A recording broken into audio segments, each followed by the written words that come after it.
नमस्कार, रोशनी दर्शन media network की ओर से मैं आशिका श्रीवास्तव। देश में कोरोना वायरस का कहर जारी है। दिल्ली के मुख्यमंत्री अरविंद केजरीवाल ने कहा, कोरोना वायरस कोविड-19 के खिलाफ सामूहिक लड़ाई में सभी का समर्थन चाहता हूं। कोरोना पर एक रिपोर्ट देखें, अरविंद केजरीवाल की जुबानी। एक हफ्ता हो गया। आज एक हफ्ते के बाद मैं ये कह सकता हूँ कि स्थिति नियंत्रण में है और कोई भी घबराने वाली बात नहीं है। जब लॉकडाउन में ढील दी गई थी, हमें ये उम्मीद थी कि थोड़े से केसेस में बढ़ोतरी होगी। लॉकडाउन में ढील देने के बाद थोड़ी बढ़ोतरी हुई है, लेकिन चिंता की कोई बात नहीं है।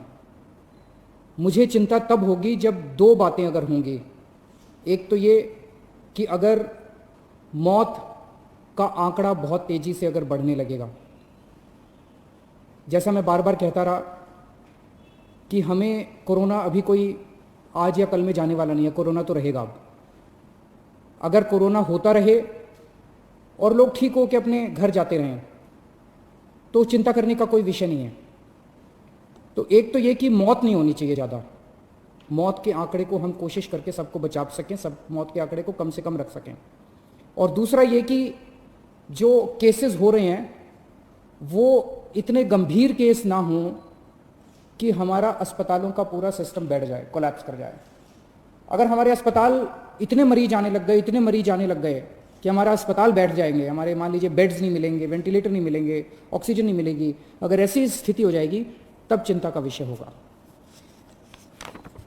कल तक दिल्ली में 13,418 केस थे। टोटल अभी तक पॉजिटिव केस 13,418 आए। इनमें से 6,540 ठीक हो गए और 6,617 अभी बीमार हैं। तो लगभग जितने ठीक हुए उतने बीमार हैं। लगभग 6,500 ठीक हो गए, 6,500 अभी बीमार हैं। मोटा मोटा 261 लोगों की मौत हो गई। आपके सामने मैं रखना चाहता हूं कि आज दिल्ली में अपने अस्पतालों का क्या स्टेटस है। जो कोरोना के अस्पताल हैं,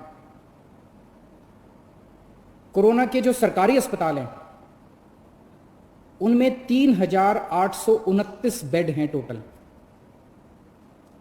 सरकारी अस्पतालों में 3,829 बेड हैं, जिनमें 3,164 बेड्स में ऑक्सीजन अवेलेबल है। मैं बार बार ऑक्सीजन इसलिए बोल रहा हूं क्योंकि कोरोना की कोई दवाई नहीं है। जिस पेशेंट को कोरोना हो जाता है उसको एक तो ऑक्सीजन की कमी हो जाती है और दूसरा उस ऑक्सीजन की कमी की वजह से उसकी सांसें तेज हो जाती हैं, रेस्पिरेशन रेट बढ़ जाता है, तो उसको ऑक्सीजन देनी पड़ती है। ऑक्सीजन सबसे क्रिटिकल है उस ऐसे पेशेंट के लिए, कोरोना के पेशेंट के लिए। जो सीवियर पेशेंट होते हैं कोरोना के, जो मामूली सिम्टम्स होते हैं उनको नहीं, जो सीवियर पेशेंट होते हैं कोरोना के, उनको ऑक्सीजन देने की जरूरत पड़ती है। 3,829 बेड सरकारी सिस्टम में हैं, उनमें से 3,164 बेड्स पे ऑक्सीजन है। 3,829 में से केवल 1,478 बेड अभी ऑक्यूपाइड हैं। मोटे मोटे तौर पे अगर मैं कहूं तो 4,000 बेड हैं, जिसमें से 1,500 बेड्स ऑक्यूपाइड हैं। 2,500 बेड्स अभी खाली हैं सरकार में। 1,500 बेड्स ऑक्यूपाइड है, 2,500 बेड अभी खाली हैं। सरकार के पास 250 वेंटिलेटर हैं, उनमें से केवल 11 वेंटिलेटर अभी यूज़ हो रहे हैं। लगभग 240 वेंटिलेटर खाली हैं, तो अभी घबराने की कोई बात नहीं है। प्राइवेट में 677 टोटल बेड हैं, उनमें से 509 भर चुके हैं। कई लोग प्राइवेट में अपना इलाज कराना पसंद करते हैं, सबकी अपनी अपनी इच्छा है। 677 में से 509 भर चुके हैं, तो केवल 150 पौने 200 बेड्स बचे हैं प्राइवेट में। इसीलिए कल सरकार ने ऑर्डर जारी करके दिल्ली के 117 प्राइवेट अस्पतालों में ऑर्डर जारी कर दिए कि 20% उनको अपने बेड कोरोना के लिए रखने पड़ेंगे। तो इससे प्राइवेट सेक्टर के अंदर जो प्राइवेट अस्पताल हैं उनके अंदर लगभग 2,000 नए बेड्स आज से अवेलेबल हो गए हैं।